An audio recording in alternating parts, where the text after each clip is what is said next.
प्यार सावरे मन की डोर तुमसे बांधी है सावरे।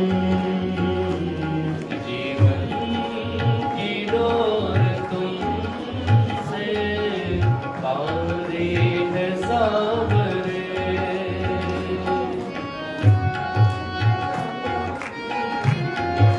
तालियों का सहयोग करते हुए गुरुजी आ रहे हैं ना, तो प्रसन्न होकर के तालियां बजाइए।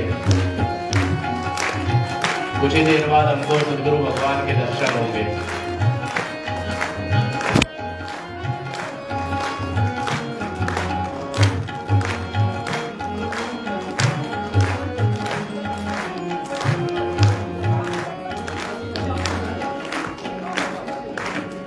ढूंढा गली गली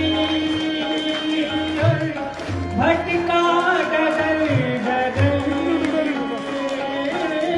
ढूंढा गली गली भटका डगर डगर। दिल हो गया दीवाना मोहन तेरे नगर में। पागल बना हूँ तेरा, पागल बना हूँ तेरा, मेरा यार सांवरे। बड़ा तेरा मेरे यार सावरे। मन की डोर तुमसे बांधी है सावरे। जीवन की डोर तुमसे बांधी है सावरे।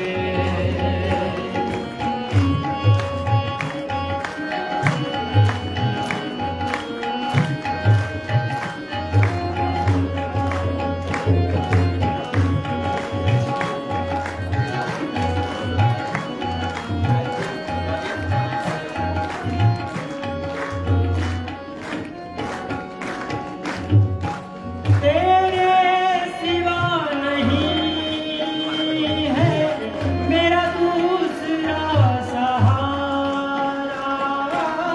तेरे सिवा नहीं है मेरा दूसरा सहारा। गणिका गीत अजामिल ओ है तुमने तारा।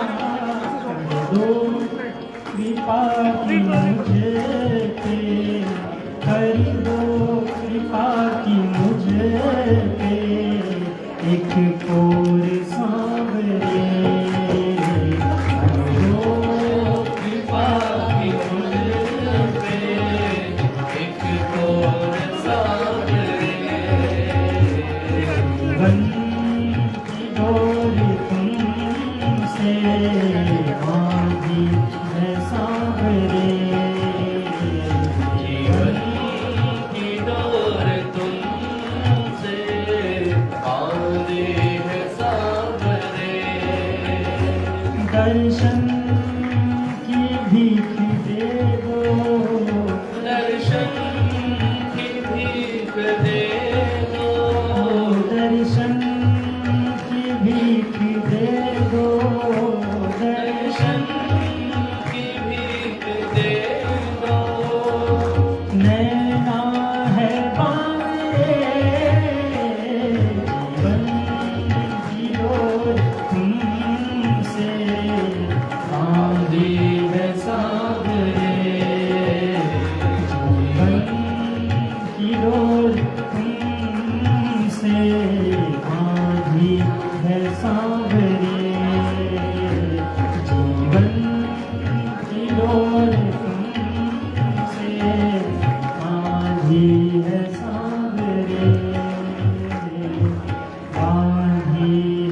महाराज की जय। अभी आप सुन रहे थे श्री हरिदर्शन तिवारी जी का मधुर भजन। लेकिन इस बीच आप सभी से निवेदन करते हुए कि अपने स्थान पे आप सभी बैठ जाएं। कुछ ही क्षण, कुछ ही मिनट, कुछ ही समय बाकी, जबकि पूज्य सदगुरुदेव का दर्शन लाभ हम सबको मिल सकेगा। पूज्य श्री की अमृतमयी वाणी, उनकी ज्ञान गंगा हमारे कानों तक पहुंचेगी। पूज्य श्री कुछ ही समय के अंदर हमें दर्शन लाभ उनका करने का मौका मिलेगा। लेकिन अभी जो समय है ये मधुर भजनों का। आइए निवेदन करते हैं श्री अमन तिवारी जी से एक मधुर भजन के। हरिओम हरिओम हरिओम। बोले श्री सदगुरुदेव महाराज की जय। थोड़ा सा एक उठा दीजिए। गुरुर्ब्रह्मा गुरुर्विष्णु गुरुर्देवो महेश्वरः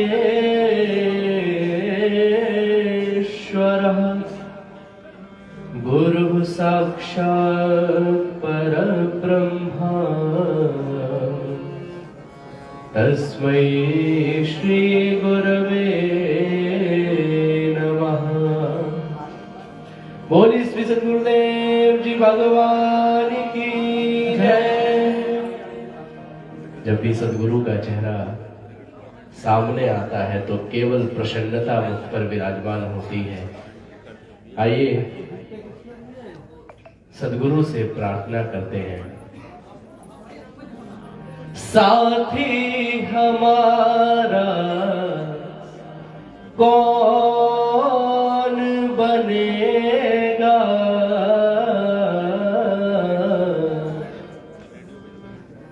साथी हमारा कौन बनेगा। अगली पंक्ति है, तुम न सुनोगे तो कौन सुनेगा। किस किस की अरदास है? दोनों हाथ ऊपर उठाइए। साथी हमारा कौन बनेगा, साथी हमारा कौन बनेगा। तुम न सुनोगे तो कौन सुनेगा, तुम न सुनोगे तो कौन सुनेगा। साथी हमारा कौन बनेगा, साथी हमारा कौन बनेगा। तुम न सुनोगे तो कौन सुनेगा, तुम न सुनोगे तो कौन सुनेगा।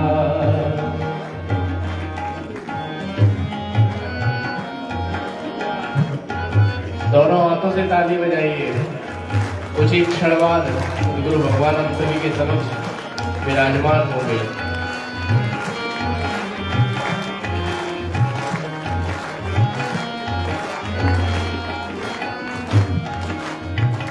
आ गया तेरे दर पर सुनाई हो जाए, जिंदगी से दुखों की विदाई हो जाए। आ गया तेरे दर पर सुनाई हो जाए, जिंदगी से दुखों की विदाई हो जाए। एक नजर कृपा की डालो, मानूंगा एहसान, मानूंगा एहसान।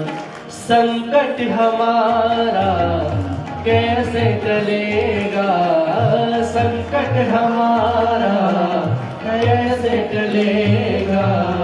तुम न सुनोगे तो कौन सुनेगा, तुम न सुनोगे तो कौन सुनेगा। साथी हमारा कौन बनेगा, साथी हमारा कौन बनेगा। तुम न सुनोगे तो कौन सुनेगा, तुम न सुनोगे तो कौन सुनेगा।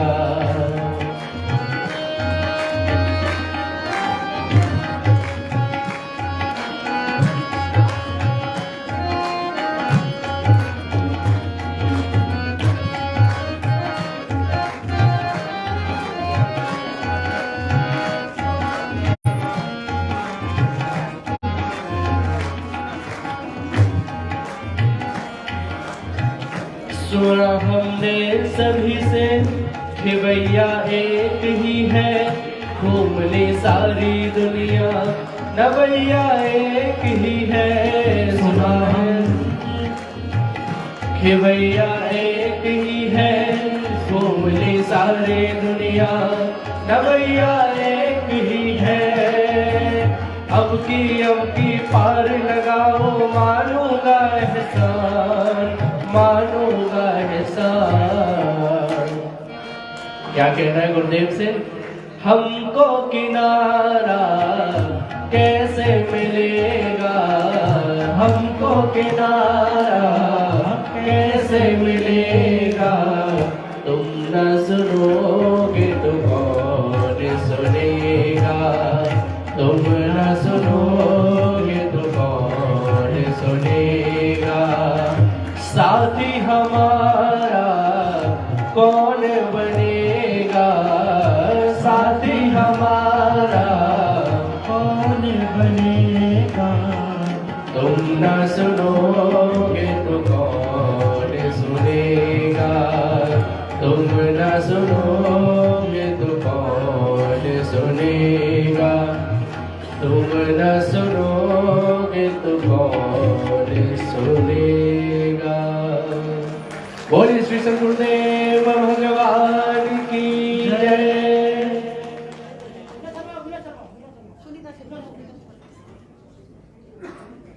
अभी आप सुन रहे थे ये मधुर भजन आचार्य अमन तिवारी जी पूज्य श्री के पावन सानिध्य में। जैसा कि हम सभी जानते हैं कि गुरुकुल महाविद्यालय चलाया जाता है आनंदधाम आश्रम में, वहीं के ये विद्यार्थी जिनके मुखारबिंद से आप इन मधुर भजनों का लाभ उठा पा रहे हैं। पूज्य श्री के पावन सानिध्य में परिवार जोड़ो अभियान एक बहुत ही महत्वपूर्ण अभियान है। हम लोग व्यक्तिगत तौर पर तो पूज्य गुरुदेव से जुड़ जाते हैं, लेकिन अपने परिवार को कई बार नहीं जोड़ पाते। किसी भी प्रकार के संस्कार से हम दूर हट जाते हैं। इसलिए मैं निवेदन करना चाहूंगा, परिवार जोड़ो अभियान में आप सभी बढ़ चढ़ करके हिस्सा लें। अपने परिवार को, अपने इष्ट बंधु बांधवों को, सबको जोड़ें इसमें।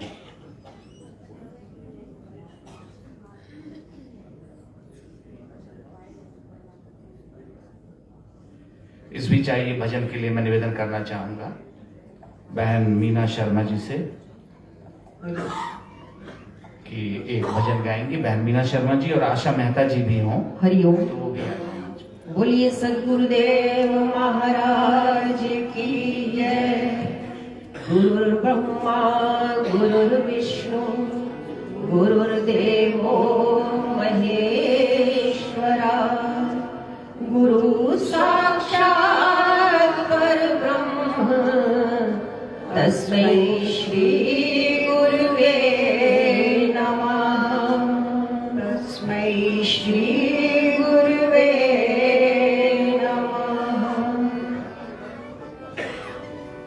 बहारों फूल बरसाओ, मेरे गुरुदेव आए हैं, मेरे गुरुदेव आए हैं। बहारों फूल बरसाओ, मेरे गुरुदेव आए हैं, मेरे गुरुदेव आए हैं। बहारों फूल बरसाओ, मेरे गुरुदेव आए हैं, मेरे गुरुदेव आए हैं। भक्ति के पुष्प बरसाओ, मेरे गुरुदेव आए हैं, मेरे गुरुदेव आए हैं। भक्ति के पुष्प बरसाओ, मेरे गुरुदेव आए हैं, मेरे गुरुदेव आए हैं। जिधर को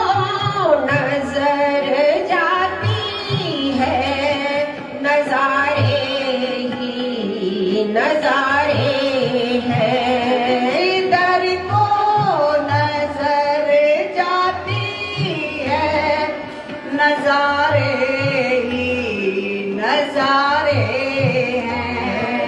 मेरे गुरुदेव के चरणों में सहारे ही सहारे हैं। मेरे गुरुदेव के चरणों में सहारे ही सहारे हैं। गुनाहों तुम ना शर्माओ, ये बख्शनहार आए हैं, ये बख्शनहार आए हैं। बहारों फूल बरसाओ, मेरे गुरुदेव आए हैं, मेरे गुरुदेव आए हैं। गुरु ब्रह्मा गुरु विष्णु गुरु ही महेश है मेरे। गुरु ब्रह्मा गुरु विष्णु गुरु ही महेश है मेरे। गुरु स्वामी गुरु मालिक गुरु देवता है बस मेरे। गुरु स्वामी गुरु मालिक गुरु देवता है बस मेरे।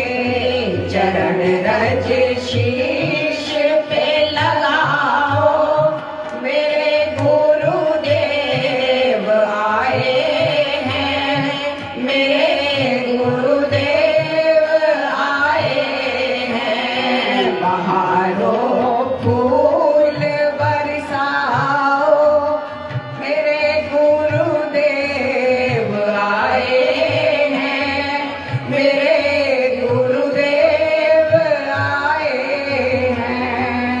मुकद्दर आज माना है, यहाँ पर आज़मा देखो। मुकद्दर आज़माना है, यहाँ पर आज़मा देखो। ये किस्मत को बदल देंगे, इन्हें अपना बना देखो। ये किस्मत को बदल देंगे, इन्हें अपना बना देखो। ये झोलियां पल में भर देंगे, दया भंडार आए हैं, दया भंडार आए हैं। गुनाहों तुम ना शर्माओ, ये बख्शनहार आए हैं, ये बख्शनहार आए हैं। चरण रज शीश पे लगाओ, मेरे गुरुदेव आए हैं, मेरे गुरुदेव आए हैं। बहारों फूल बरसाओ, मेरे गुरुदेव आए हैं, मेरे गुरुदेव आए हैं। बोलिए सद्गुरुदेव महाराज की जय। ये थी आशा मेहता जी और मीना शर्मा जी, जिनके भजनों को आप सभी सुन रहे थे। तो जैसा कि मैं आपसे बता रहा था कि विश्व जागृति मिशन गाजियाबाद मंडल पूज्य गुरुदेव के पावन सानिध्य में ढेर सारे सेवा प्रकल्प चला रहा है।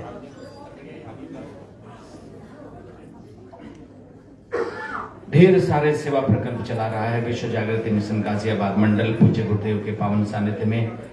पूज्य गुरुदेव का कहना है कि मानव सेवा ईश्वर सेवा है। किसी आर्थिक रूप से कमजोर व्यक्ति की आर्थिक मदद से बेहतर है कि उसे स्वयं कमाने योग्य व आत्मनिर्भर बनाया जाए।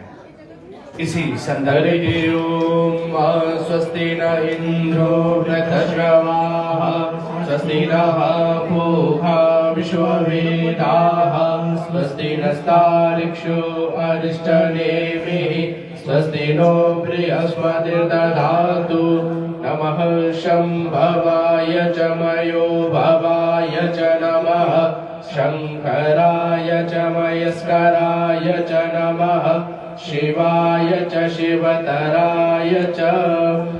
गुरुर्ब्रह्मा गुरुर्विष्णु गुरुर्देवो महेश्वरः गुरुः साक्षात् परब्रह्म तस्मै श्री गुरवे नमः।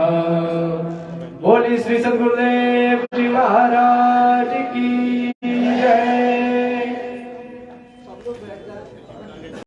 इस बीच हम सबके पूज्य सद्गुरुदेव व्यासपीठ पर विराजमान है। मैं निवेदन करना चाहूंगा अपने स्थान पर आप सभी लोग शांतिपूर्वक बैठ जाएं। कोई खड़ा नहीं रहेगा, अपनी जगह पे शांतिपूर्वक सारे लोग बैठ जाएं। आइए एक भजन के लिए हम सभी निवेदन करते हैं श्री हरिदर्शन तिवारी जी से कि एक मधुर भजन सुनाएंगे। श्री हरिदर्शन तिवारी जी अपने स्थान पे सारे लोग बैठ जाएंगे। बड़े ही हर्ष का विषय है, परम सौभाग्य का विषय है कि ऐसे गुरुदेव का दर्शन लाभ हम सबको मिल रहा है, जिनके बारे में मैं कहना चाहूंगा कि गुरुदेव के श्री चरणों में हमारा वंदन, गुरुदेव के श्री चरणों में हमारा वंदन, जिनके कृपा नीर से जीवन हुआ चंदन, जीवन हुआ चंदन। मैं चाहूंगा जोरदार ताली आप सबकी तरफ से करनी चाहिए। पूज्य श्री का स्वागत है।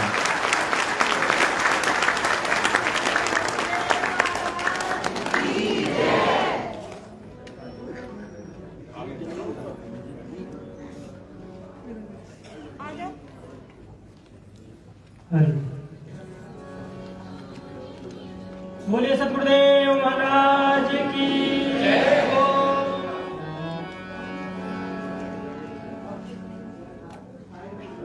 ध्यान मूलम गुरोर्मूर्ति पूजा मूलम गुरोपदम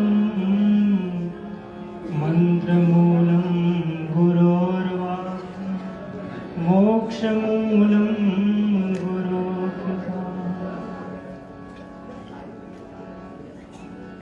सभी को मेरे साथ कहना है क्या? मोहे लागी लगन गुरु चरणन की, मोहे लागी लगन गुरु चरणन की, मोहे लागी लगन गुरु चरणन की, मोहे लागी लगन गुरु चरणन की, गुरु चरणन की, गुरु चरणन की,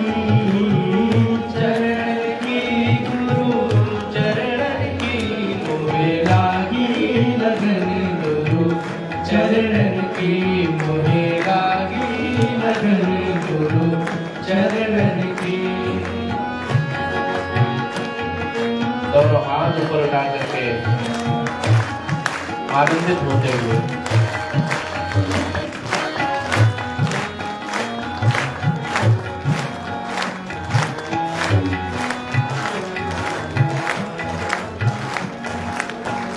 चरण बिना मोहे कछु नहीं भाए, चरण बिना मोहे कछु नहीं भाए, चरण बिना मोहे कछु नहीं भाए, चरण बिना मोहे कछु नहीं भाए।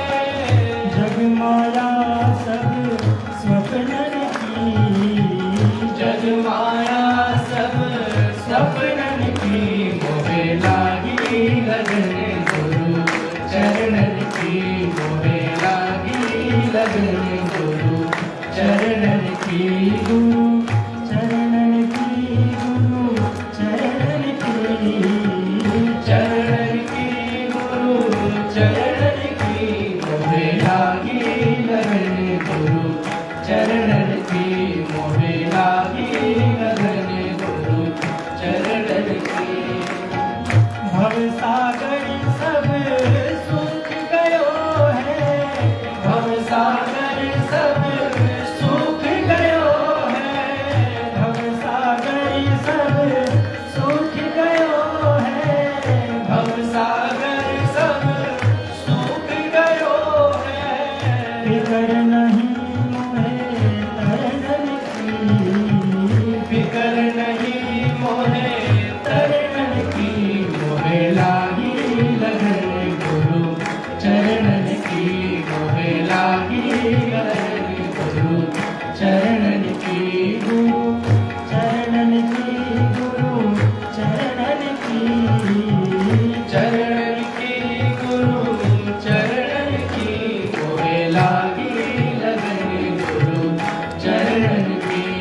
चरण की।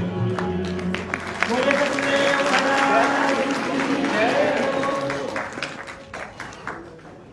ये थे गुरुकुल उपदेशक महाविद्यालय के विद्यार्थी हरिशंकर हरिदर्शन तिवारी जी और श्री अमन तिवारी जी, जिनके मधुर भजनों को आप सभी सुन रहे थे।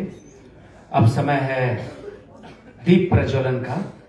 पूज्य गुरुदेव के पावन सानिध्य में दीप प्रज्वलित किया जाएगा। मैं निवेदन करना चाहूंगा, हम सबके परमादरणीय बड़े ही हर्ष का विषय है कि उत्तर प्रदेश सरकार के राज्य मंत्री श्री देवराज शर्मा जी यहाँ पर पधारे हैं। मैं चाहूंगा जोरदार ताली उनके लिए बजनी चाहिए। उनको मंच पर लेकर के आएंगे आदरणीय श्री सुरेंद्र मोहन शर्मा जी, प्रधान है, अध्यक्ष हैं विश्व जागृति मिशन गाजियाबाद मंडल के। आदरणीय श्री सत्येंद्र सिंह जी महामंत्री हैं विश्व जागृति मिशन गाजियाबाद मंडल के। श्री ललित जायसवाल जी जाने माने व्यवसायी व बिल्डर हैं, मैं उन्हें भी आमंत्रित करता हूं कि कृपया वो भी आएंगे और पूज्य गुरुदेव के पावन सानिध्य में दीप प्रज्वलित किया जाएगा।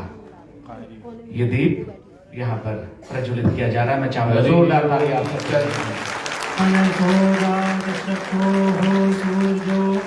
अयत श्रोत्राद्वायुश्च प्राणश्च मुखादग्निरजायत बोधिपदेवरूपस्त्वं कर्म साक्षी अभिकृत यावत् कर्म समाप्ति स्यात् तावत् त्वं सुस्थिरो भव। बोलिए श्री सद्गुरुदेव जी महाराज की जय। और इस तरीके से ये दीप प्रज्वलित किया गया विश्व जागृति मिशन गाजियाबाद मंडल के तत्वावधान में पूज्य गुरुदेव के पावन सानिध्य में। ये एक सत्र का, प्रातःकालीन सत्र का कार्यक्रम यहाँ पर हिंदी भवन के भव्य सभागार में आयोजित किया गया है। और अब से कुछ ही देर के अंदर हम सभी पूज्य गुरुदेव का आशीर्वचन, पूज्य श्री की अमृतमयी वाणी सुन सकेंगे। लेकिन उससे पहले हम सभी पूज्य गुरुदेव का फूल माला से हार्दिक अभिनंदन करके आशीर्वाद लेंगे।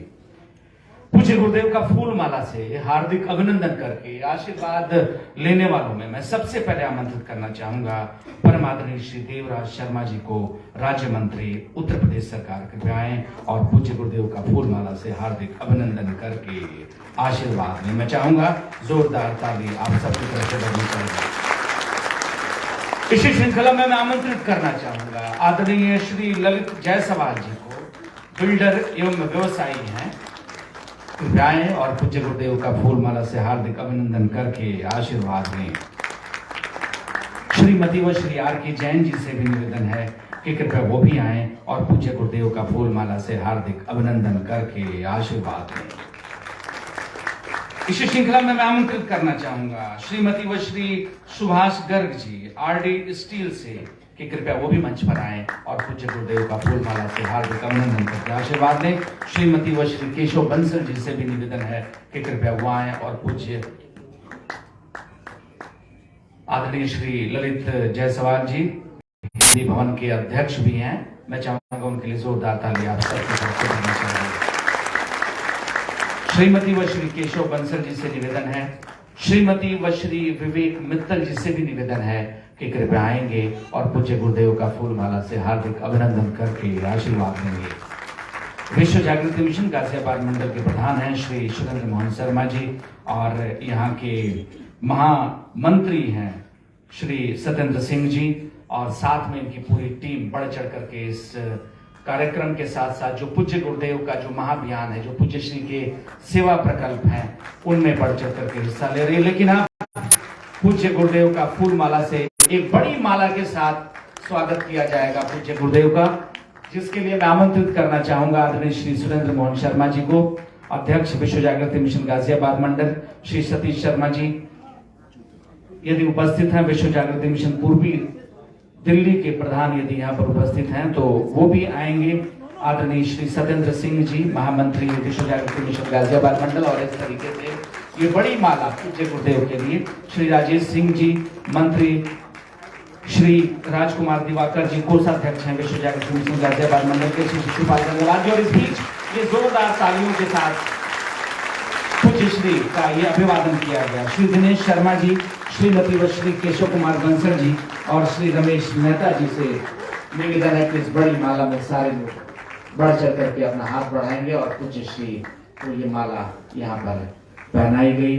और पूज्य श्री के पावन सानिध्य में पूज्य श्री की के आशीर्वाद से, पूज्य श्री की अहेतुकी कृपा से आज ये मौका पूज्य श्री के कार्यक्रम के बीच में, जैसा कि मुझे बताया गया शेड्यूल में, ये मौका मिला।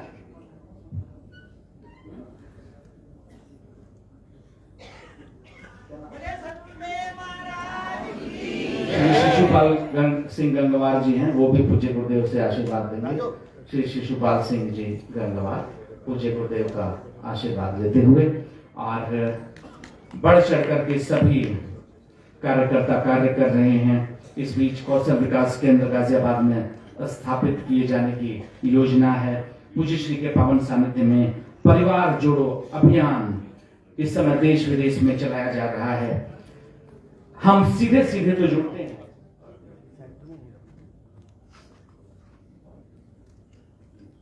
आदरणीय श्री आर के जैन जी इस बीच यहाँ पर आए हैं। मैं उन्हें आमंत्रित करना चाहूंगा कि कृपया आए मंच पर, पूज्य गुरुदेव से आशीर्वाद लें। पूज्य श्री के उद्बोधन का समय अब होने वाला है।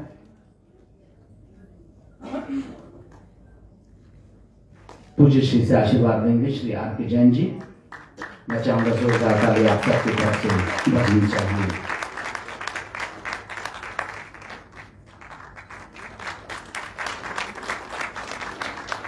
तो जैसा कि मैं आपसे बता रहा था कि पूज्य गुरुदेव के पावन सानिध्य में विश्व जागृति मिशन के देश विदेश में तमाम शाखाएं कार्य कर रही हैं। पूज्य श्री के पावन सानिध्य में ढेर सारे आश्रमों में सेवा प्रकल्प संचालित किए जाते हैं। अनेक सेवा प्रकल्प हैं पूज्य गुरुदेव के, किम वर्णन में क्या कहा जाए। पूज्य श्री के पावन सानिध्य में यदि हम गाजियाबाद की विशेष रूप से बात करें तो कौशल विकास केंद्र की स्थापना किए जाने की योजना है, जहां सिलाई कढ़ाई प्रशिक्षण दिया जाएगा, ब्यूटी पार्लर का प्रशिक्षण दिया जाएगा, कंप्यूटर आदि का प्रशिक्षण यहाँ पर दिया जाएगा गाजियाबाद में। और इस बीच फरीदाबाद मंडल के प्रधान जी ने बताया कि फरीदाबाद में यह अभियान ऑलरेडी कार्य कर रहा है।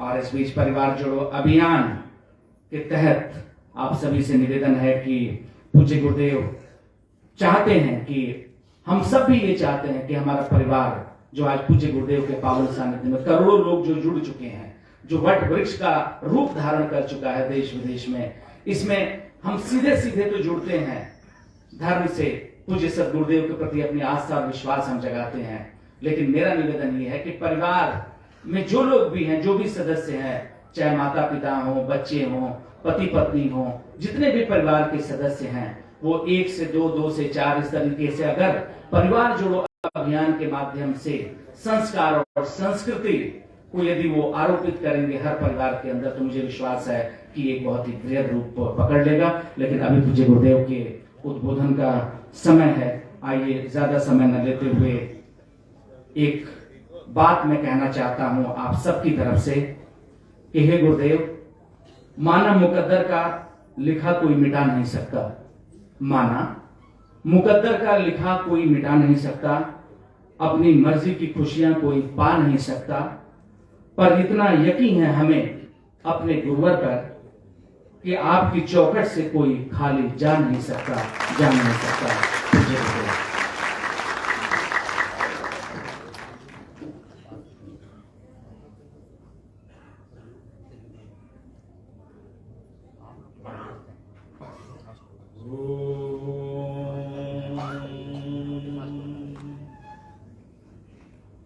यो भूतं च भव्यं च सर्वं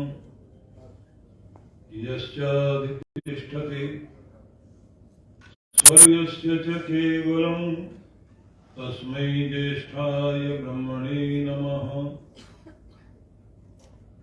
वयं त्वां स्मरामो, वयं त्वां भजामो, वयं त्वां जगत्साक्षिरूपं नमामः। सदेकं निधानं निरालं गमीशं भवाम्बोधिपोतं शरण्यं व्रजामः।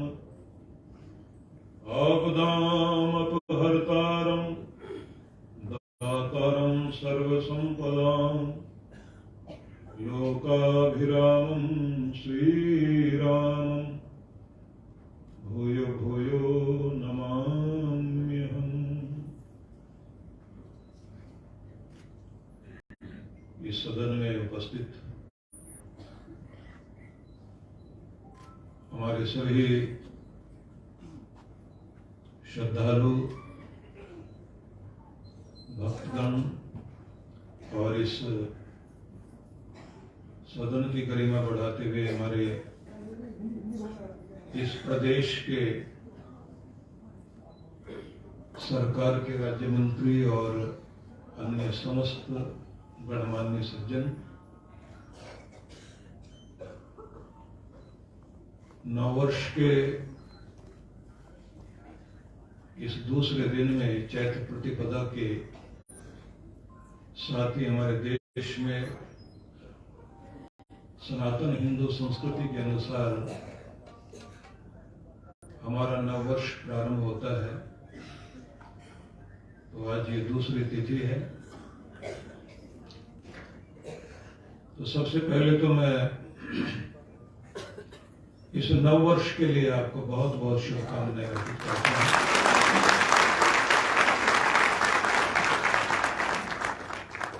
शक्ति जागरण का पर्व भी इस समय चल रहा है, नवरात्र का।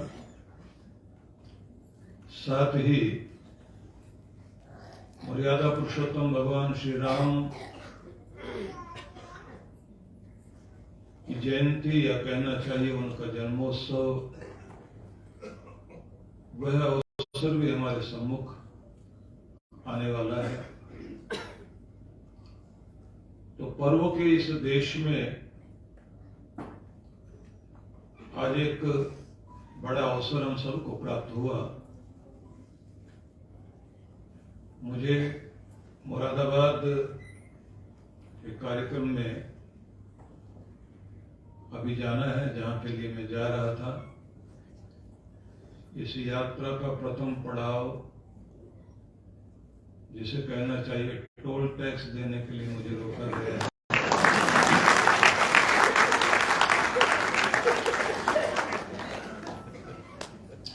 प्राचीन काल में भी ऐसी व्यवस्था थी,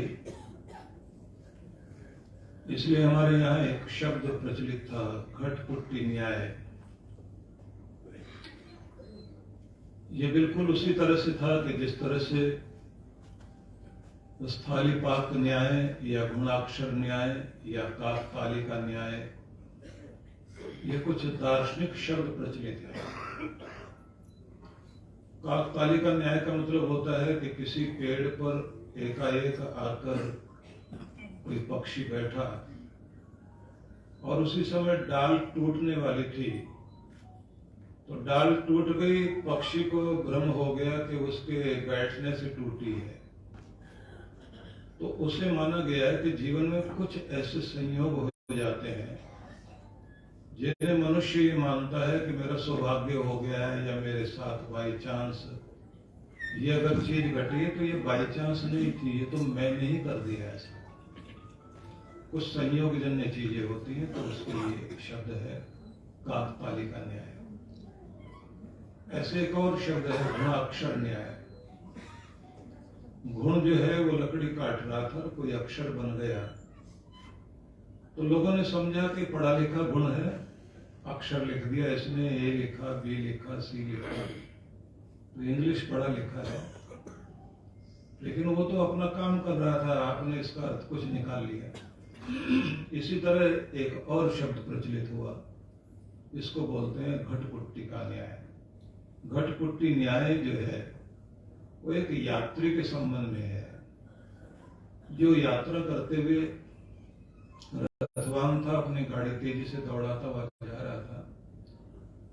तो चलते चलते रास्ते में एक घटपुट्टी आई, जिसको टोल टैक्स बोलते हैं।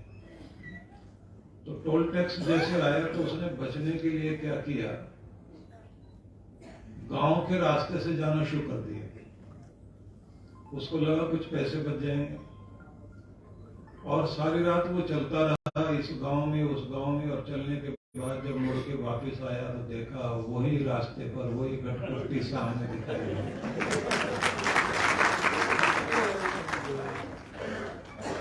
तो जो रात की ड्यूटी पर ऑफिसर था वही सुबह भी खड़ा मिला। उसने उसको देखते ही कहा कि मित्र, जिंदगी में बहुत सारे रास्ते ऐसे होते हैं कि तुम कहीं से भी बचकर निकलने की कोशिश करो, आपको मूल्य तो चुकाना ही पड़ता है। बिना मूल्य चुकाए आप आगे नहीं जा सकते। और अगर जीवन में आगे बढ़ना चाहते हो तो कोई बड़ा मूल्य चुकाने के लिए तैयार हो। अगर मूल्य चुकाओगे तो बहुत कुछ पाओगे। और इसी में बात ये भी आती है कि यदि आप हर दिन अपने आलस्य और आराम को का मूल्य चुकाकर पार्क का चक्कर लगाएं, थोड़ा व्यायाम करें, थोड़ा प्राणायाम करें, तो उस मूल्य चुकाने का मतलब ये होगा कि एक बहुत अच्छी सेहत और एक लंबी आयु तक आप आत्मनिर्भर जीवन जी सकेंगे, कर्मयोगी का जीवन जी सकेंगे। आपको कुछ मूल्य चुकाना तो पड़ेगा, क्योंकि न तो सम्मान सिफारिश से मिलता, न महान लक्ष्य किसी के सिफारिश से पूरे होंगे। जिंदगी में बिना मूल्य चुकाए कुछ मिलता नहीं है। लेकिन आज आप समझेंगे कि मुझे इस मूल्य चुकाने से क्या मिला, तो आप सब लोग मिले, आप सबसे बात करने का अवसर मिला। तो आज की इस चर्चा में हम लोग शामिल हों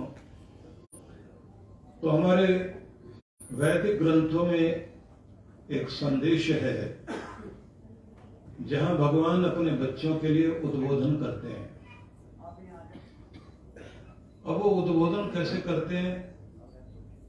गीता में जैसे आप पढ़ते हैं कि भगवान कृष्ण अर्जुन को अलग अलग तरह के शब्दों से संबोधित करते हैं, तो आप भी अपने बच्चों को अलग अलग शब्दों का कई बार उद्बोधन देते हैं, जिसका मतलब होता है कि अगर आलसी है तो बड़ा निकम्मा, बहुत आलसी है, और अगर वो कुछ बड़ा करके आता है, मेरा बेटा बहुत बहादुर है, वीर है। तो अलग अलग तरह के शब्द होते हैं। अब प्रश्न ये आता है कि वैदिक साहित्य में, वेदों में भगवान ने मनुष्य को पुकारा तो किस नाम से पुकारा? तो वहां पर एक शब्द आता है, शृण्वन्तु सर्वे अमृतस्य पुत्रा, हे मेरे अमृत पुत्रों सुनो। अब उन्होंने जब ये कहा कि अमृत पुत्र सुनो, तो अमृत पुत्र क्यों कहा और इसका मतलब क्या है? मरण धर्मा को अमृत पुत्र कहा गया, जो मरणशील है, जिनकी देह नश्वर है, जो इस धरती पर कुछ अवधि के लिए आए हुए हैं, इस पृथ्वी ग्रह पर कुछ समय व्यतीत करके वापस चले जाएंगे। तो उन मरण धर्मा लोगों के लिए मिट्टी का शरीर धारण करके जो दुनिया में आए, उन सबको भगवान ने अमृत पुत्र कहा। तो अमृत पुत्र क्यों कहा है? कि यही जानने के लिए तुम इस दुनिया में हो कि तुम ये शरीर नहीं हो। ये शरीर एक पड़ाव है, अनेक जन्मों की यात्रा तुम्हारी जारी है, और इस शरीर तक तुम्हारी आत्मा, तुम्हारा चैतन्य पहुंचा है। यात्रा आगे भी जाएगी। तुम्हारी जिंदगी में जो सुख दुख है वो तुम्हारे कर्मों के साथ है। तुम्हें इस दुनिया में जो भी कर्मों के बीच संस्कार थे वो तुम्हें लेकर आए, जिसका परिणाम ये है कि आपको एक कैरेक्टर का रोल मिल गया। जो रोल मिल गया, गरीब का मिला, अमीर का मिला, सुखी का बना या दुखी व्यक्ति का रोल आपको मिल गया। भाग्य को कोसता हुआ या जो है सफलता की सीढ़ियां चढ़ता हुआ आप एक ऊंचे पद पर बैठे हुए व्यक्ति या एक पद के लिए तरसते हुए व्यक्ति, सभी चीजों के पीछे कर्म का लेखा जोखा बहुत बड़ा है, और ये जन्मों के साथ यात्रा जारी है। अब इस यात्रा में एक मजे वाली बात ये है कि इस रोल को बदला जा सकता है।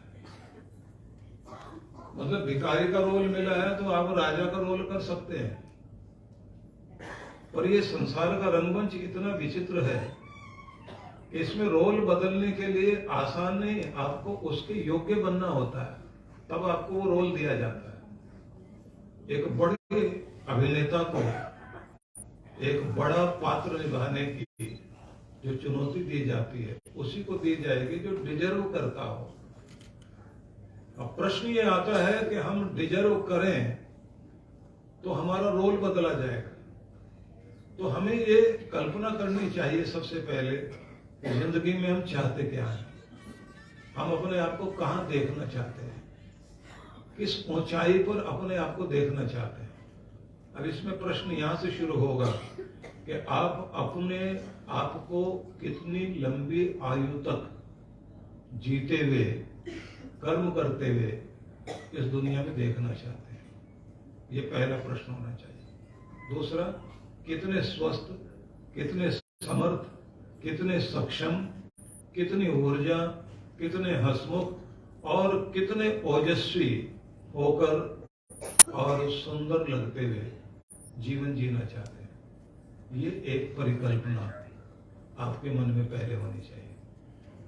दूसरी, कितने आर्थिक रूप से आत्मनिर्भर है कि आपके काम आराम से चल जाए और आपको कोई दबाव आर्थिक रूप से ना आए। यह भी एक परिकल्पना होनी चाहिए। फिर आपकी परिकल्पना यह भी होनी चाहिए कि आपके रिश्ते और आपको प्रेम करने वाले लोग जिनके बीच आप रहते हैं, जिस प्रेम के आप हकदार हैं, किसके हकदार हैं, कैसे आप हो जाना चाहते हैं। इसी में ये बात भी आएगी कि आपका आकर्षक व्यक्तित्व, आकर्षण से चुंबक से भरा हुआ व्यक्तित्व कैसा होना चाहिए कि जिससे लोग आपकी प्रतिष्ठा भी करें, आपको प्रेम भी दे सकें और आपकी पीठ के पीछे आपको एक आदर से याद कर सकें। अब ये प्रश्न है जिनको आप लोग भी चिंतन कीजिए बैठे बैठे कि मैं कैसी देह, कैसा शरीर, कैसा स्वास्थ्य, कितनी उम्र, कितना सक्षम, कितना बलवान, कितना ओजस्वी, कितना सुंदर लगता हुआ जीवन जीना चाहता हूं। यह पहला सवाल हो, मन में दोहराइए। दूसरा सवाल हो गया आर्थिक रूप से कितने आत्मनिर्भर, जिससे आपके काम चल सके। जहां आपको ये सोचना पड़ेगा मुझे मेरी आवश्यकताएं पूरी हों लेकिन बहुत खर्चीली आदतें, उनको ब्रेक लगाना पड़ेगा।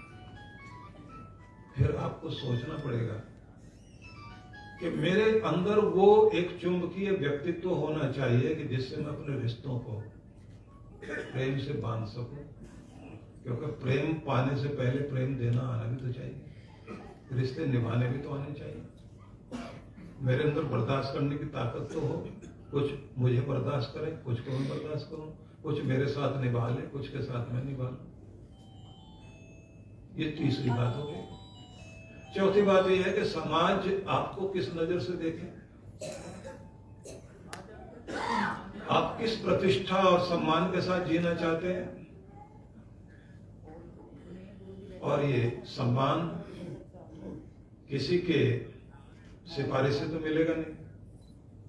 मैं अपनी बात को आगे बढ़ाऊं उससे पहले कहूंगा कि ये जो आपके हाथ में फोन है, या आपके पॉकेट में है, या फिर आपके कमंडल में है, पर्स में है, तो वहां से उसका जरा गला दबा दीजिए इस समय, क्योंकि मेरा भी समय कीमती है और आपका भी समय कीमती है।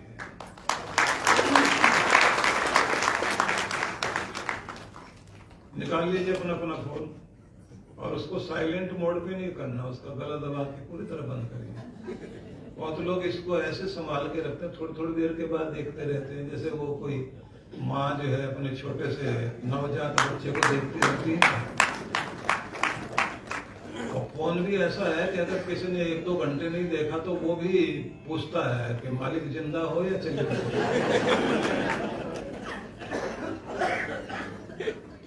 क्योंकि आपने देखा नहीं मुझे इतनी देर से।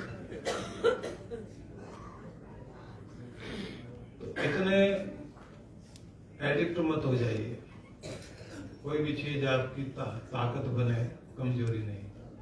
अगर वो कमजोरी बन गए तो फिर आप गुलाम और वो मालिक, फिर वो चलाएगा और आप चलेंगे। इतना बंदर बनने की आदत नहीं बनानी चाहिए कि कोई हमें नचाए और हम नाचे और बंदर नाचता रह जाता, उसके पैसे लेके कोई और चला जाता है। आपकी जिंदगी का नूर लेकर और आपकी खुशी लेकर कोई चला जाए और आप बंदर बनकर नाचते रह जाए, तो हम फिर वहीं चले आगे। ठीक है, समझ रहे हैं आप लोग? तो जैसे मैंने आपसे कहा कि परमात्मा हमें अमृत पुत्र कहते हैं, और इस अमृत पुत्र को कीमती होने के लिए कि आपका रोल, बड़ा रोल आपको मिल सके, जिसके लिए दुनिया में आए हैं आप, क्योंकि मैं थोड़ा सा रिवाइज करा रहा हूं आपको, जिससे आप फिर वहीं जुड़ सके। एक बड़ा रोल आपको मिल सके तो आपको कहना पड़ेगा भगवान मैं डिजर्व करता हूं, मुझे दीजिए। भगवान कहेंगे डिजर्व करते हो तो बताओ तो सही तुम्हारी पात्रता क्या है। अब जब पात्रता की बात आएगी तो फिर उसमें हमें ये विचार करना पड़ेगा कि हम कैसी जिंदगी जीने के लिए तैयार हैं, अपने आप को कहां देखना चाहते हैं। एक बात याद रख लेना, योजना बनाते रहना, सोचते रहना, बड़ी बड़ी बातें करते रहना, बड़े होने के सपने देखते रहना, इससे कोई बड़ा नहीं बन जाता। ये शुरुआत है। इसके बाद संकल्प आता है। संकल्प आता है कि जिसको आंधी तूफान और सर्दी गर्मी और किसी तरह की परिस्थिति जिसके संकल्प को न तोड़ सके, वही असली संकल्पी और वही व्रती होता है और वही शक्ति को प्राप्त करता है। इसलिए आपको व्रत कराए जाते हैं। ये जो नवरात्र है इसमें व्रत करते हैं आप, क्योंकि शक्ति पाना चाहते हैं तो जगन माता आपको आशीर्वाद दे। उससे पहले व्रत करते हुए आप ये कहते हैं मैं संकल्प का धनी हूं, मतलब डिजर्व करता हूं, आप मुझे दीजिए। तो जगन माता कहती है आप उपवास करते हुए स्वाद जीत रहे हैं, मन को जीत रहे हैं, आप भीतर के श्रृंगार के लिए तैयार हैं या बाहर के श्रृंगार पर लगे हुए हैं। तो यही सारे वो संकल्प के लिए हमारी तैयारी होती है। ये व्रत है हमारे। इसी से हमें पता लगता है कि हमें जो है वो शक्ति कुछ दे सकती है तो तब देगी, क्योंकि वो तो बांटने के लिए तैयार है। पहले हमें पता लगना चाहिए कि उसके लायक है या नहीं है। कहा जाता नहीं कि जिस समय भारत के अंदर विक्रमादित्य एक बड़े सम्राट के रूप में शासन कर रहे थे, तो एक व्यक्ति ने उनसे जाकर के कहा कि मैं आपसे कुछ पाना चाहता हूं, आप मुझे कुछ दीजिए। तो क्या चाहिए? तो बोले 1 रुपया दे दीजिए। तो उन्होंने कहा कि इतने बड़े राजा के पास आकर के भी अगर आप 1 रुपया 1 पैसा मांगते हैं तो तुम्हें मांगना ही नहीं आया। तो उसने कहा तो फिर अपना आधा राज्य दे दीजिए। विक्रमादित्य ने उसकी तरफ देख करके कहा कि तू डिजर्व करता नहीं, तेरी औकात ही नहीं कि तुझे दिया जा सके। अपनी औकात के अनुसार मांग। बोले मतलब बोले जो दिया जाए उसे संभालने की योग्यता हो तो भगवान अपने आप देते हैं। और अगर तुम संभालने लायक नहीं है तो बाप भी तुम्हें पैसे देने को तैयार नहीं है, वो भी पकड़ाएगा नहीं। ये बात याद रखें। माता पिता भी देखते रहते हैं इसको कितने पैसे दिए जाने चाहिए, क्योंकि ये भीतर से कितने की औकात रखता है। 1 रुपए की या 100 रुपए की या पूरी चाबियां आज इसको हाथ में पकड़ानी, पूरी दुकान इसके हाथ में देती। जिस दिन आप दुकान संभालने वाले हो जाते हैं उस दिन माँ बाप उठा करके अपनी चाबियां देते हैं और कहते हैं बेटा खुश रहो। और अगर आप डिजर्व ही नहीं करते तो फिर नहीं दिया जाता। डिजर्व करने की का क्राइटेरिया क्या हो सकता है? तो अब उसी पे हम बात कर रहे हैं कि आपको ये विचार करना पड़ेगा कि जिंदगी को आप कहां देखना चाहते हैं। तो आपके अंदर वो चुंबकीय आकर्षण तो होना ही चाहिए कि जिससे आप अपनी तरफ कुछ बड़ी चीजों को खींच सकें। गुरु की सन्निधि में जब कोई भी व्यक्ति आता है तो कुछ लोग तो बहुत छोटा बनने के लिए आते हैं, लेकिन अगर समर्पण और श्रद्धा बहुत बड़ी हो तो फिर गुरु आपको वो नहीं देता जो आप मांग रहे हैं। गुरु फिर आपको वो देता है जो आप हो सकते हैं, जहां तक आप पहुंच सकते हैं। अपने समय में जिनका बहुत बड़ा नाम था। बंगाल में केशव चंद्र सेन बड़ी प्रतिष्ठा पाई। किंग जॉर्ज जिस समय भारत में आए, क्योंकि भारत में अंग्रेजों का राज था, तो उन्होंने पहले जिनसे मिलने की इच्छा जाहिर की तो केशव चंद्र सेन थे, और उनको बिना पद के भी सम्मान गवर्नर का दे दिया गया। सुधारात्मक दृष्टि रखने वाले और भारत में बहुत बड़ा उन्होंने कुछ काम किए, सम्मानित व्यक्ति रहे।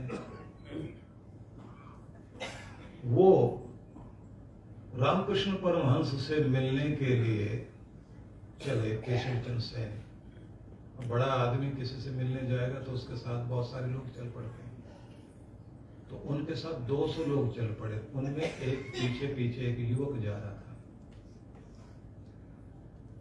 जिसका कुर्ता भी छोटा था, समझ लीजिए बनियान ही था, वो भी फटा हुआ, और लोगों से कहता जा रहा था कि मेरे गुरु से मिलने जा रहे हैं केशव चंद्र सेन, मैं भी इनके साथ चल रहा हूं, और मैं अपने गुरु से बहुत प्यार करता हूं, बहुत श्रद्धा रखता हूं। तकदीर तो गुरु ही बदलेंगे, लेकिन केशव चंद्र सेन से सिफारिश कर देंगे मेरी नौकरी के लिए, क्योंकि घर में विपन्नता है। उनका एक भाई घर छोड़ के चला गया था और बहन की मृत्यु हो गई। बड़ा परेशान था युवक।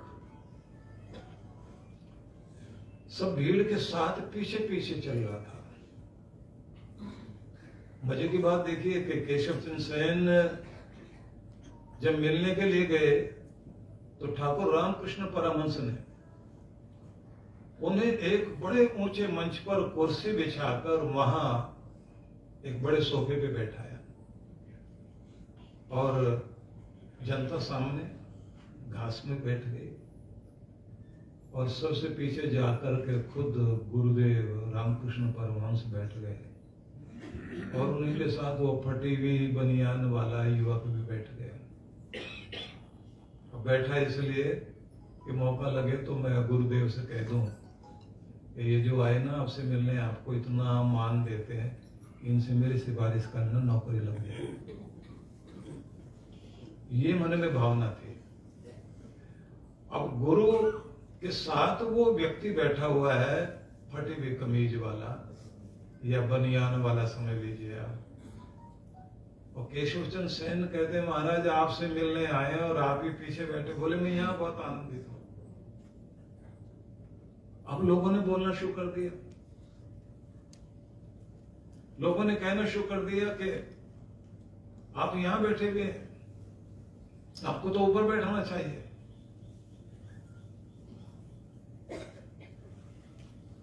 और एक व्यक्ति खड़े हो गए, उन्होंने कहा महाराज माना कि आज दीपक की तरह चमक रहे हैं हमारे केशव चंद्र सेन, और आप भी तो कम नहीं है ना महाराज। केशव चंद्र सेन ने भी बोल दिया आप कहां वो फटे हुए बनियान वाले आदमी के पास बैठे हुए हैं। रामकृष्ण परमहंस खड़े हो गए, और खड़े होकर उन्होंने एक शब्द बोल दिया, केशव आज तुम दीपक की तरह चमक रहे हो, पर मैं जिसके साथ बैठा हूं वो कल सूरज की तरह चमकने वाला है।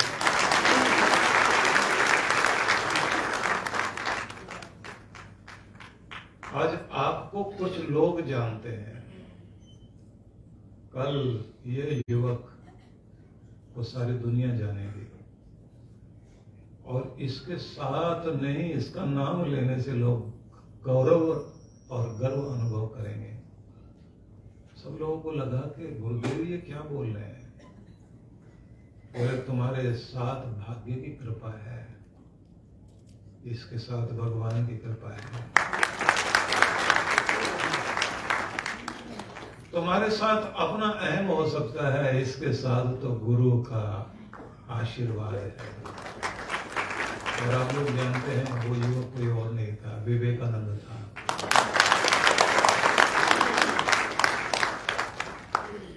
नौकरी मांगने गया था तो गुरु ने वो नहीं दिया जो वो मांगने गया था, वो दिया जिसके लिए वो डिजर्व करता था कि तुम्हें यहाँ पहुंचाना है, तो यहाँ के लिए है, क्योंकि गुरु ने अंदर से देख लिया। आप अपने जीवन में बहुत कुछ पाना चाहते हैं, बहुत कुछ होना चाहते हैं, लेकिन ये बात ध्यान रख लीजिए, अर्जुन भी बहुत कुछ चाहता था, लेकिन वो बहुत कुछ जो चाहा उसने वो पूरा तब हुआ जब उसकी जिंदगी में गुरु आए। दुर्योधन के साथ मुसीबत यही थी कि चुनाव करने में वो गलती कर गया। इसलिए कहा जाता है, स्वामी विवेकानंद ने ही कहा था ये, कि जब आप निर्णय कर रहे होते हैं, डिसीजन लेते हैं, तो सिर्फ डिसीजन नहीं लेते हैं, उस समय आपके डिसीजन के माध्यम से आपके भाग्य का निर्माण हो रहा होता है। तो ऐसा डिसीजन मत ले लेना कि आपका दुर्भाग्य का निर्माण हो जाए। समझदारी से डिसीजन लीजिए, आपका सौभाग्य का निर्माण होगा। इसलिए भारत में यह परंपरा है कि गुरुओं के चरणों में लोग शीश झुकाते हैं और चाहते हैं कि गुरु का हाथ सिर पर आ जाए। भाग्य का निर्णय करने वाली बुद्धि है, ये ठीक बनी रहे, सुमति बनी रहे, हमारी सोच सही बनी रहे, विचार भाव ठीक बने रहे, तभी तो निर्णय ठीक होंगे। इसलिए मैं ये कहूंगा कि आप अच्छे निर्णय लेने के लिए पहले वो तैयारी तो जरूर कर लीजिए कि मैं अपनी जिंदगी को यहाँ देखना चाहता हूँ, यहाँ पहुंचना चाहता हूँ। इसके बाद अगली बात ये आ जाती है कि आप संकल्प के धनी बन जाए। जब आप संकल्प के धनी हो जाते हैं तो फिर आपको नित्य निरंतर प्रेरणा देने वाला और आप सही रास्ते पर हैं या गलत पर, इसके लिए निर्देशन देने वाला, और जहां कहीं आप भटक जाएं वहां संभालने वाला, और जहां कृपा की और आशीर्वाद की जरूरत पड़े वहां आशीर्वाद देने वाला सद्गुरु जीवन में जरूर होना चाहिए।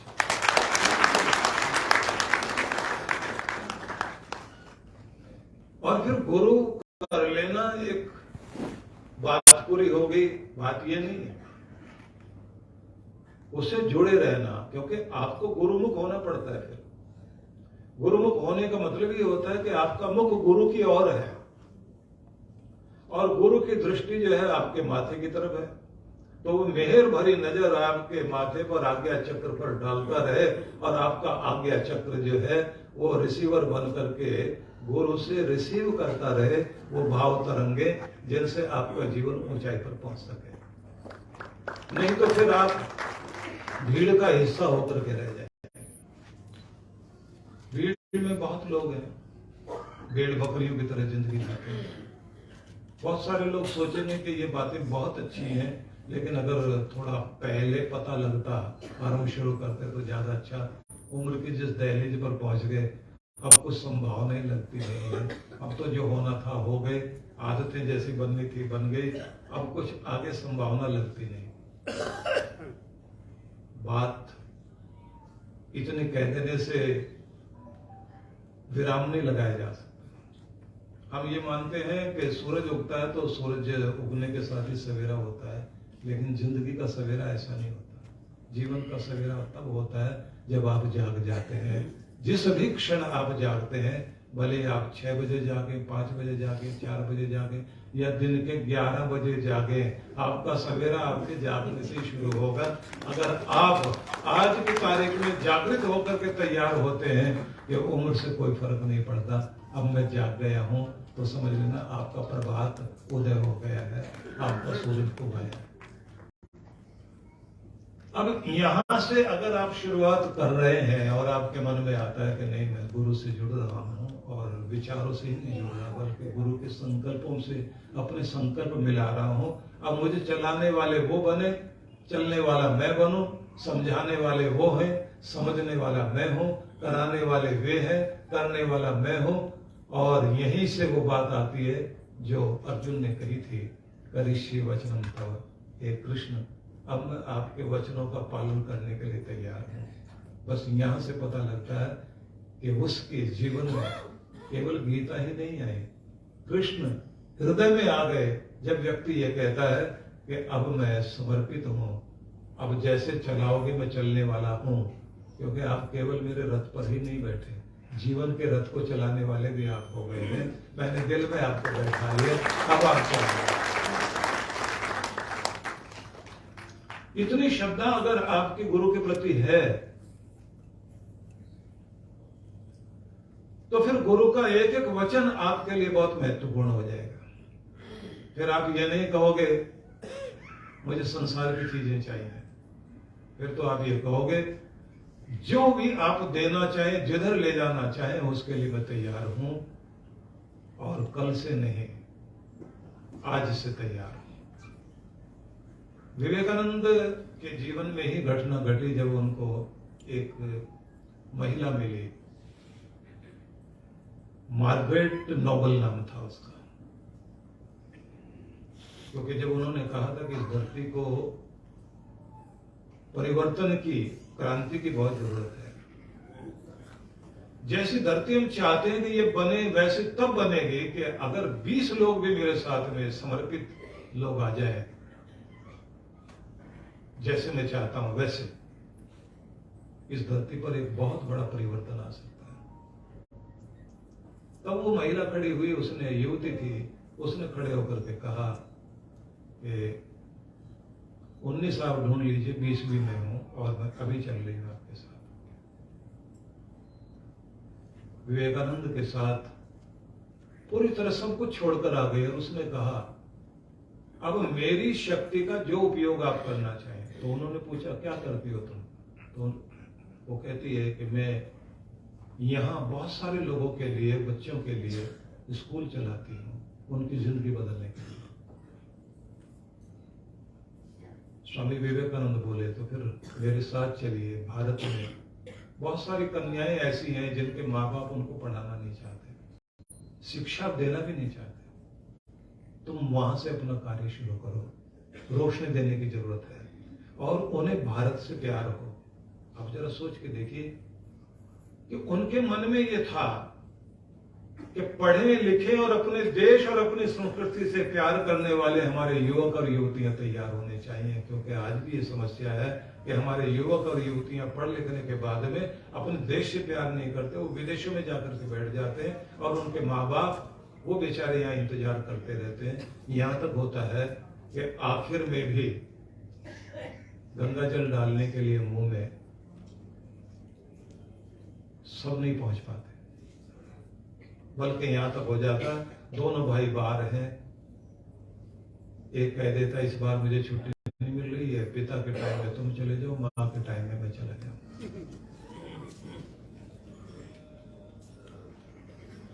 तो मैं निवेदन करना चाहता हूं कि वो समर्पण अगर आपके मन में है, मार्गरेट नोबल का नाम बदल दिया विवेकानंद ने, नाम रख दिया निवेदिता। भगनी निवेदिता के नाम पर बैंक है, कॉलेज है, रोड के नाम है। लोग जो है मदर टेरेसा को याद करते हैं, लेकिन मदर टेरेसा से भी कहीं अधिक जिसने भारत में रह करके काम किया वो महिला निवेदिता थी। स्वामी विवेकानंद के साथ काम किया। तो एक किसी देश में साधारण जिंदगी जीते जीते एक छोटी सी टीचर बन करके रह जाती, लेकिन गुरु का साथ मिला तो उस महान और ऊंची जिंदगी को जी पाए, जिसमें दिखाई दिया कि मेरे भीतर मेरे गुरु विवेकानंद सूरज बन करके चमक रहे हैं और मेरे रोम रोम में प्रकट हो रहे हैं, मेरे कर्म में उनकी रोशनी दिखाई दे रही है। किसी की श्रद्धा बहुत गहरी हो तो ये कमाल हो सकता है। हम लोग श्रद्धा में भी किंतु परंतु अगर मगर लेकिन वेकिन लगाते हैं, उसी के कारण हम वहां रह जाते हैं जहां हम बैठे हुए हैं, आगे नहीं जा पाते। इसलिए मेरा निवेदन आप सभी से सबसे पहले तो ये है कि जीवन को आप कहां देखना चाहते हैं, कहां पहुंचाना चाहते हैं, उसका सपना जरूर देखिए। और जब आप सपना देखते हैं, मैं घड़ी देख लेता हूं, उसके बाद अगली बात करता हूं। मेरी घड़ी मुझे कहती है कि केवल 5 मिनट ही आगे बचे हैं, और मुझे लगता है मैं अभी भूमिका बना पाया हूं जो आपको कहना चाहता हूं। फिर भी 5 के बजाय मैं 7 मिनट दूंगा आपको। तो आपसे निवेदन करना चाहता हूं, आप चाहे स्त्री हैं या पुरुष हैं, आपका विश्वास गहरा होना चाहिए, आपकी श्रद्धा अटूट होनी चाहिए। कैसी?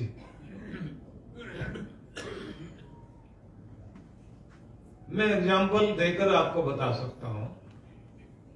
आप लोगों को भी बहुत लोगों के नाम याद होंगे कि उनकी श्रद्धा अद्भुत थी, और कृष्ण भगवान तो गीता में सीधे ही शब्दों में कहते हैं, जैसी श्रद्धा वैसा व्यक्तित्व। कोई व्यक्ति कैसा है वो उसकी श्रद्धा से पता लगता है। उसकी श्रद्धा कहाँ है, किन चीजों में है, किस रूप में। पूरा व्यक्तित्व इसी पर निर्भर करता है। तो एक महिला थी, बहुत पढ़ी लिखी नहीं थी, ये अच्छी बात थी। उसका राजघराने में, क्योंकि एक छोटे से राज परिवार से थी, तो बड़े राजघराने में विवाह हो गया। बहुत पढ़ी लिखी नहीं थी और बहुत श्रद्धा वाली थी। 111 साल से औरंगजेब के द्वारा तोड़ा गया, उसके आदमियों के द्वारा तोड़ा गया काशी विश्वनाथ का मंदिर, शिवालय। किसी की हिम्मत नहीं बढ़ रही थी कि अब उसको निर्माण किया जा सके। अब वो राजघराने की महारानी अपने गहने इकट्ठी करती है। मेरे मायके से जो मुझे मिला, मुंह दिखाई में जो मिला, जो स्त्री धन होता है वो जो मुझे मिला, जो और भेंटें मुझे मिली जो केवल मेरी निजी है, देश की संपत्ति नहीं। देश की संपत्ति पर देश का अधिकार है, मेरी संपत्ति पर मेरा अधिकार है। उसे लेकर खड़ी हो गई, और खड़ी हुई भावना रखी कि काशी में बाबा विश्वनाथ का मंदिर मैं अपने हाथों से बनाऊंगी। उसका नाम था अहिल्याबाई होलकर। अब उसकी श्रद्धा कितनी थी, क्या होगा क्या नहीं होगा, और आप इससे अंदाज लगा सकते हैं उसने अपनी जिंदगी में जितनी लड़ाइयां लड़ी। एक हाथ में तलवार होती थी और एक तरफ हाथ में बंधा हुआ होता था शिवलिंग, छोटा सा शिवलिंग, जिसको वो महसूस करती थी कि मेरे शिव और उनकी शक्ति मेरे साथ है। वो श्रद्धा, वो विश्वास कितना गहरा था कि मेरी शक्ति काम नहीं कर रही, मेरे शिव की शक्ति काम कर रही है। एक वीरांगना लड़ाई लड़ रही है, युद्धों में जीतती जा रही है, और जब कुछ बात बनाने की आती है तो कहती मैं अपने शिव का दरबार बनाना चाहती हूं। और कितने उत्तर से लेकर दक्षिण तक उसने मंदिर बनवाए। वो आज दुनिया में नहीं है, लेकिन उसके द्वारा बनाए गए भवन खड़े हुए हैं, भावनाएं दिखाई दे रही हैं। अपने घर में आए हुए पंडित से कहती है, आप मुझे गीता पढ़ाओ। मैं ज्यादा पढ़ी लिखी नहीं हूं, पढ़ी लिखी थी बहुत नहीं, तो रोज 2 श्लोक पढ़ा दिया करो। और ऐसे नहीं, मंगलाचरण करके श्रद्धा भाव से गीता को स्थापित करके, वातावरण को शुद्ध करके, और लोग भी बैठेंगे, उसके बाद पढ़ाना, और 2 श्लोक पूरे हो जाएं फिर आरती भी गीता की करनी है। और पढ़ने बैठे कोई और साधारण ढंग से वो केवल ऐसी महारानी नहीं थी, हृदय से भी महारानी थी, श्रद्धा रखने वाली महारानी थी। तो बैठे तो कैसे, गीता खोली गई, सब विधियां करने के बाद जैसे पहला श्लोक शुरू हुआ, धर्म क्षेत्रे कुरुक्षेत्रे संवेता योत्स्व, अब यहां जैसे शब्दों का प्रयोग शुरू हुआ, पंडित बता रहे हैं धर्म क्षेत्रे, कर्म क्षेत्रे, कुरुक्षेत्रे, अब वो कुरुक्षेत्रे, कर्म क्षेत्र ऐसे करके जोड़ रही है। कुरुक्षेत्र है, कर्म क्षेत्र क्या है, मन मन में विचार कर रही है। और अचानक को सूझा, और सोचते उन्होंने कहा महाराज आरती कर लो। नहीं, श्लोक तो पूरा नहीं हुआ, बोले मेरा हो गया। आपको क्या समझ में आया? कहती है मुझे समझ में आया, क्षेत्रे क्षेत्रे धर्मम कुरु, जीवन के हर क्षेत्र में धर्म करते चले जाओ। मेरे कृष्ण ने सबसे पहले ये संदेश दिया है। तुम्हारे जीवन के प्रत्येक क्षेत्र में तुम्हारा कुछ धर्म है, तुम्हारा कुछ कर्तव्य है, तुम्हारी कुछ ड्यूटी है, उसको बहुत अच्छे से निभाओ, गहन श्रद्धा, पूर्ण विश्वास के साथ। आरती करके खड़ी हो गई। पंडित को भी हाथ जोड़ के बोलना पड़ा कि आपने तो पहले श्लोक में वो कुछ समझ लिया जो हम पूरी गीता पढ़ के नहीं समझ पाए। तो ऐसी श्रद्धा वाली महिला, मैं ये उदाहरण क्यों दे रहा हूं कि आप स्त्री हैं या पुरुष, मैंने ये कहा था।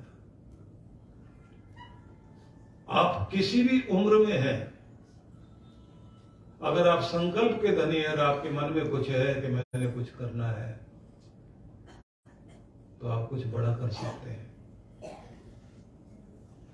बहुत महिलाओं को लगता है हम क्या कर पाएंगे। बात काशी विश्वनाथ की चल रही, तो उन्हीं का एक उदाहरण और देता हूं आपको।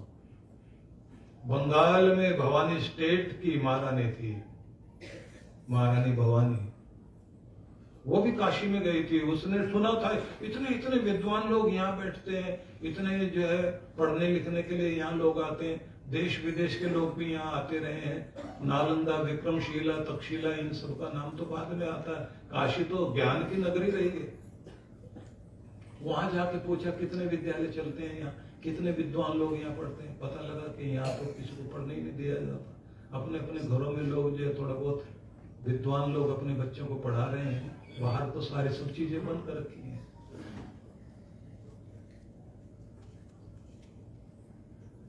गंगा में डुबकी लगाई और हाथ में संकल्प क्या होता होगा आप सोचिए। एक सिक्का हाथ में लेकर के ऐसे उसने ऊपर मुट्ठी उठाई और कहा हर दिन एक विद्यालय और उसके लिए भूमि, उसके लिए जागीर देती जाऊंगी, जिससे कम से कम यहाँ एक साल में 365 विद्यालय तो बन जाएं। एक साल तक मैं यही रहूंगी। और उसने हर दिन एक विद्यालय के लिए घोषणा करती चली गई और विद्वानों को इकट्ठा करती चली गई। उसके बाद काशी नगरी को दोबारा काशी नगरी बना दिया। संपत्ति सबके पास हो सकती है, अपनों अपनों के लिए विरासत करके, वसीयत करके लोग जाएंगे, देखे जाएंगे।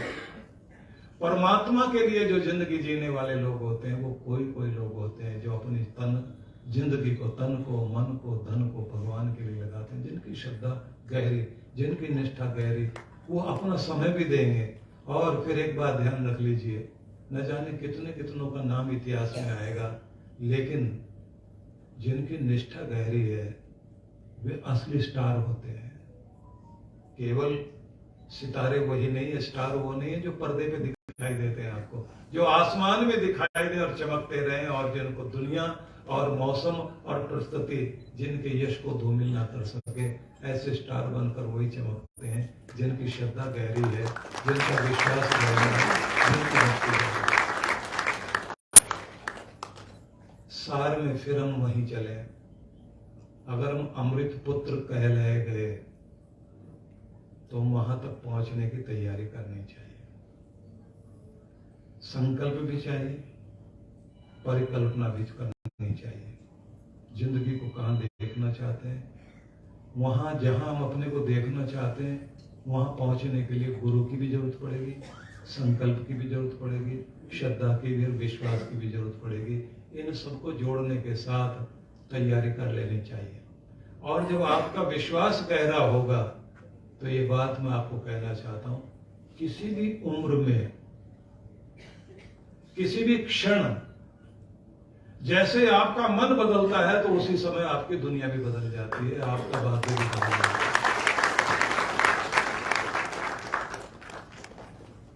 अब नहीं बदलेंगे तो फिर कब, अब नहीं तो फिर कब, अब नहीं संभले तो फिर कब संभलेंगे, अब नहीं जागे तो फिर कब जागे। ये प्रश्न आपके लिए छोड़ रहा हूं और मैं चाहूंगा आप इस पर विचार करें और भगवान कृपा करें कि हम 2-4 दिन के लिए कभी एक अच्छी चर्चा कर सकें यहाँ बैठकर, यहाँ से मतलब खुली जगह में, क्योंकि इतने बंद जगह में तो मजा नहीं आएगा। और मेरी भी इच्छा है कि मैं फिर आपको 1 घंटा नहीं, फिर मैं आपको 2 घंटा कम से कम हर दिन चर्चा करूं और जागृति की वो लहर पैदा हो कि आप स्वयं में ये अनुभव कर सकें कि इसकी हमको आवश्यकता थी। यद्यपि हम लोगों के साथ मुश्किल होती है कि 1-1.5 वर्ष पूर्व के कार्यक्रम बनते हैं और लगातार दौड़ना होता है, लेकिन मेरी इच्छा है कि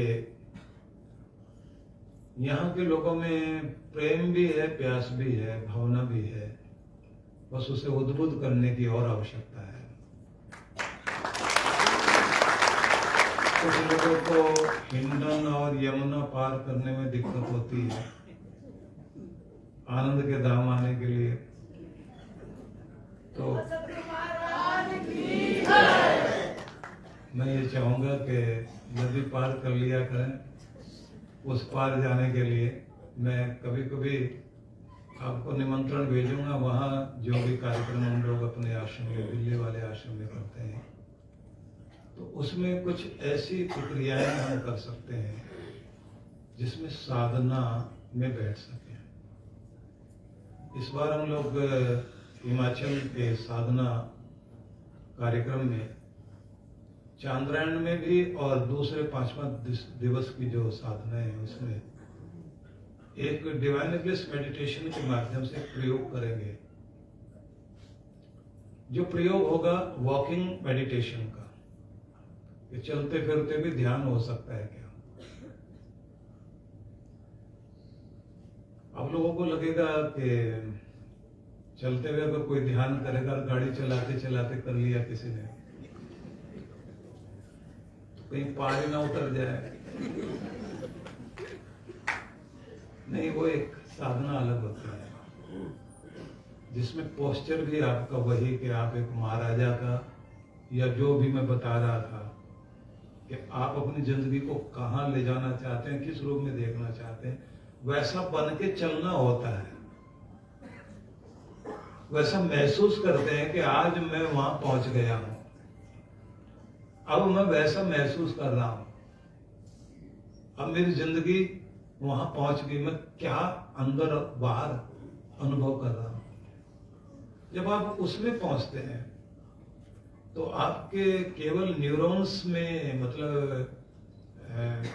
आपके ब्रेन सेल्स में ही चेंज नहीं आता, आपके बॉडी सेल्स में भी अंतर आना शुरू हो जाता। आपके भीतर पूरी प्रक्रिया ऐसी हो जाती है, आप खुद देखते हैं कि हाँ मैं बन रहा हूं। और ब्रह्मांड कहो या देवलोक कहो, वहां से तो आशीर्वाद तथास्तु का ही मिलता है कि एक बार आप वहां तक अपनी चेतना को ले जाए, भगवान तो तथास्तु कहते ही है कि तेरी कामना पूरी हो, जो कुछ कह रहे हो। तो ये निमंत्रण भी है आप लोगों के लिए। 11 मई से कार्यक्रम चलेगा 25 मई तक व्यास नदी के तट पर, और मनाली से थोड़ा सा पहले कुल्लू और मनाली के बीच में ये भाग है जो साधना के लिए साधना धाम आश्रम है। वहाँ ये तप करने का, चांद्रायण तप करने का या ध्यान करने का अवसर मिलता है, तो उसके लिए भी निमंत्रण है। और मुरादाबाद को जिंदाबाद करने के लिए आना चाहें तो वो भी आपके लिए अवसर है। तो बहुत बहुत शुभकामनाएं आप सभी के लिए। और हम लोग, मैंने 7 मिनट के बजाय आपको 10 मिनट अधिक दिया है, फिर हम लोग मिलेंगे और एक बड़ी अच्छी चर्चा के साथ आनंद मना सकें। बोलिए सदगुरुदेव भगवान की। पूज्य गुरुदेव के प्रति आभार। और आज पूज्य श्री ने 5 मिनट का समय और लगेगा, अपनी जगह पर शांतिपूर्वक आप लोग रहेंगे। पूज्य गुरुदेव ने अपना इतना कीमती समय हम सबको दिया। पूज्य श्री का जो संदेश है, जो गुरु का वचन है, उसे पहुंचाने के लिए हम जन जन तक पहुंचेंगे, ऐसा हम सबका संकल्प होना चाहिए। लेकिन मैं श्री सुरेंद्र मोहन शर्मा जी, जो विश्व जागृति मिशन गाजियाबाद मंडल के प्रधान हैं यहाँ के, वो पूज्य श्री आपको मैं थोड़ा सा याद करा दूं। बहुत सारे हमारे युवक हैं जो ये सोचते हैं कि हमें भी कुछ हमारे तरह का कोई संदेश दिया जाए। तो हमारे YouTube पर ही आप, मेरा एक अलग से चैनल है जागो नाम से, जागो विद सुधांशु जी महाराज।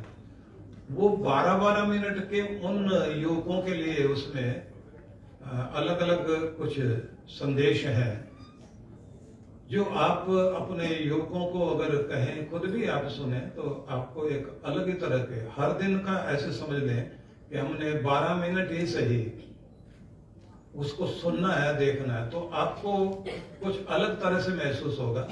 जैसे मान लीजिए कि हमारी जो औकात, वो औकात क्या होती है, जो औकात भीतर से बदले वैसे ही बाहर कुछ मिलता है, तो भीतर की औकात, भीतर का जो स्टेटस है, वो जो अंदर की हैसियत है, वो क्या होती है। और कोई दुनिया के 5 बड़े स्थान माने जाते हैं जिनको सबसे ज्यादा खुशहाल माना जाता है, और बिल्कुल छोटे छोटे से स्थान हैं, वो इतने खुश हैं, तो क्यों। और ये जो 80-20 का सिद्धांत माना जाता है कि 80% लोगों के पास में जो है वो 20% ही पैसा है और पावर है, और 20% के पास में 80% पावर है, तो वो जो ऐसे लोग हैं, या 20% लोग जो है वो 80% काम कर लेते हैं और 80% सिर्फ 20% ही काम करते हैं, तो ये जिंदगी का ऐसा रूप क्यों है। वो बहुत तरह के, बहुत अलग अलग विषय हैं। लगभग मुझे लगता है 40 या 50 ऐसे आपको अलग अलग दिनों के मिलेंगे। अभी भी मुझे वो कल कह रहे थे कि आप जरा स्टूडियो में बैठ जाइए हमारे साथ में, हम कैमरा लेके आ रहे हैं, और कल मुझे किसी ने बैठने नहीं दिया, नहीं तो मैं कम से कम 5 तो वो कल ही मैं बोल के निकल जाता वहां से। पर मैं ये आपको कहना चाहूंगा कि ये यात्रा यहाँ समाप्त नहीं हो रही है। आप अपने मोबाइल फोन को, जिसको थोड़ी थोड़ी देर के बाद आप बच्चे की तरह देखते हैं, उसको आप कभी कभी सवेरे उठ करके इस तरह भी देख लिया करें कि हम 12 मिनट केवल जो है जागो विद सुधांशु महाराज, इसको टाइप करके और यूट्यूब में ये चैनल जरूर देख लिया करेंगे, क्योंकि और तो बहुत सारे मेरे लगभग 7000 प्रवचन हैं जो अलग अलग विषयों पर हैं, और आप उनमें से 600-700 तो पढ़े ही होंगे जो आप सोशल मीडिया पे देख सकते हैं, इससे भी ज्यादा होंगे। और जो मैं इस समय जिसको रिकमेंड करना चाहता हूँ वो है ये 40-50 के लगभग 12-12 मिनट वाले जो है।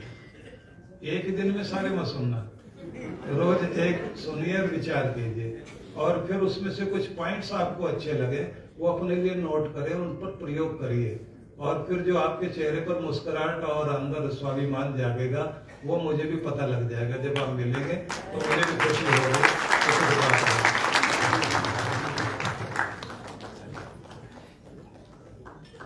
परम पूज्य गुरुदेव के श्री चरणों में दंडवत प्रणाम करता हूँ, और गाजियाबाद के जो भक्तगण हैं इतनी बड़ी संख्या में आए हैं उन सबका मैं आभार व्यक्त करता हूँ। खासतौर से जो हमारे राज्य मंत्री जी देवराज शर्मा जी, हिंदी भवन के प्रेसिडेंट और आर.के. जैन साहब के साथ साथ पूर्वी दिल्ली मंडल के प्रधान यहाँ पधारे, उन सबका मैं धन्यवाद करता हूँ। और महाराज श्री के चरणों में बस एक ही निवेदन करूंगा हम सब की तरफ से कि मेरी झोली छोटी पड़ गई रे, इतना दिया मेरे दाता, मेरी झोली छोटी पड़ गई रे, इतना दिया मेरे दाता। और ऐसी कृपा होती रहे और 5 दिन का कार्यक्रम जल्दी से जल्दी हमें मिले गाजियाबाद में। इसी प्रार्थना के साथ मैं गुरु चरणों में फिर एक बार प्रणाम करता हूँ आप सबकी तरफ से। इस बीच जितने भी कार्यकर्ता पदाधिकारी हैं विश्व जागृति मिशन गाजियाबाद मंडल के परिवार जोड़ो अभियान से जुड़ी एक मीटिंग होने वाली है। कहीं जाएंगे नहीं, मीटिंग के लिए रुकेंगे। जितने भी पदाधिकारी हैं विश्व जागृति मिशन गाजियाबाद मंडल के कहीं जाएंगे नहीं और सब लोग रुकेंगे यहाँ पे। परिवार जोड़ो अभियान को लेकर के एक जरूरी मीटिंग होने वाली है। इस बीच पूज्य गुरुदेव के कमलवत श्री चरणों में हम सभी आभार व्यक्त करते हैं और साथ ही साथ आप सबके प्रति भी हम सब आभार व्यक्त करते हैं कि आप लोग आए और पूज्य गुरुदेव के अमृत वचनों को आप सबने सुना। इस आशा और विश्वास के साथ कि आज 32 वर्ष पूरे हो रहे हैं विश्व जागृति मिशन को। ये भी एक बहुत जरूरी सूचना। 24 मार्च 1991 में पूज्य गुरुदेव ने विश्व जागृति मिशन की स्थापना की थी और 32 वर्ष आज पूरे हो रहे हैं इस महाअभियान को विश्व जागृति मिशन के। पूज्य गुरुदेव अब से थोड़ी देर के अंदर यहाँ